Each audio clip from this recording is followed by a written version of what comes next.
I believe that what we are experiencing feels like a coup d'etat, one that, if not stopped, threatens the very fabric of our democracy.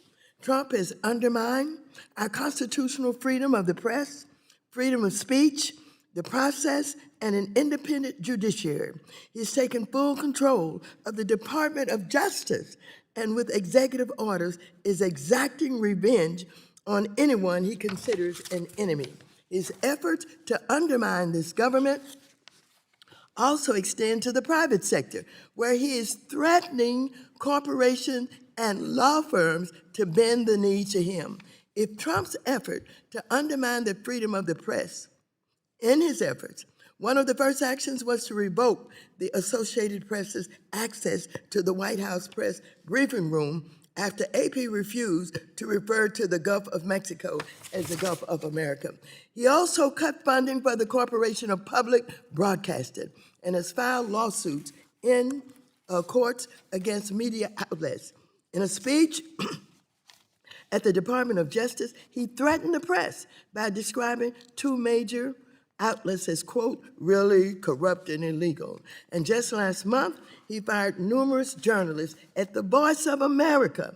And as he's suppressing the media, he's stacking the White House press briefing room with Trump loyal outlets who will parrot every word he says. This pattern of intimidation is a direct attempt to silence dissent and replace truth with propaganda. Trump is also attacking freedom of speech, thought and expression, as well as due process by threatening the funding of universities and abducting, imprisoning, and endangering the lives of immigrant students who hold views that Trump just does not like. He's attacking our independent judiciary for daring to uphold the law and block his illegal actions. He and his regime are threatening impeachment of judges and dismantling of the judiciary.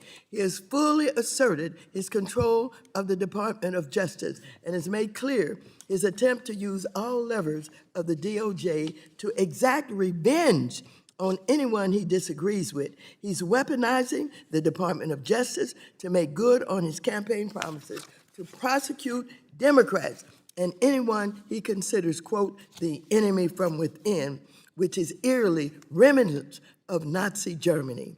And finally, he's turned his eye to the private sector, deploying the DOJ and his executive orders to force parts of the private sector to bend knee or suffer the consequences.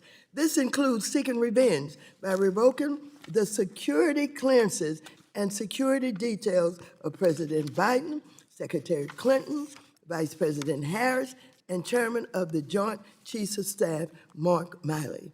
And he's targeting law firms that have represented Democrats, forcing them to capitulate or to be barred from appearing before judges. Before I close, I want to point out one of his executive orders that prohibited foreign aid to South Africa as a political favor to Elon Musk.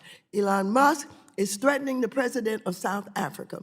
He wants to put his battery factories in South Africa. As a result of apartheid, and we got rid of it, then there was reconciliation. In that reconciliation, it points out that the black South Africans in particular, who have been prohibited from being a part of contracts and government and all of that, that he wanted Ramaphosa to get rid of that, and if he didn't, he would tell Trump to stop all foreign aid. And that's what Trump has done, use USAID to stop the aid to South Africa because Elon Musk won his battery factories there without a 30% participation by black South Africans. And then he had the audacity to stir up the Afrikaners, the white South Africans, and tell them, if you don't like what's going on, come on to the United States. While he's deporting people, he's inviting this. This is what is going on. This feels like a coup d'etat. This feels like all of what we understand about how coups take place is what is happening with the President of the United States of America. And so, ladies and gentlemen, while we are dealing and trying to make stablecoin something that will not be a ripoff to the citizens of this country, and that we have safeguards around it. All of this that I'm describing is going on, and you know it is. You know this feels like a coup d'etat with the press, with the judiciary, with private law firms, on and on and on, and even education, that he is dismantling and threatening and intimidated. We'd better beware, and I am very concerned, and I yield back to Mr. Foster.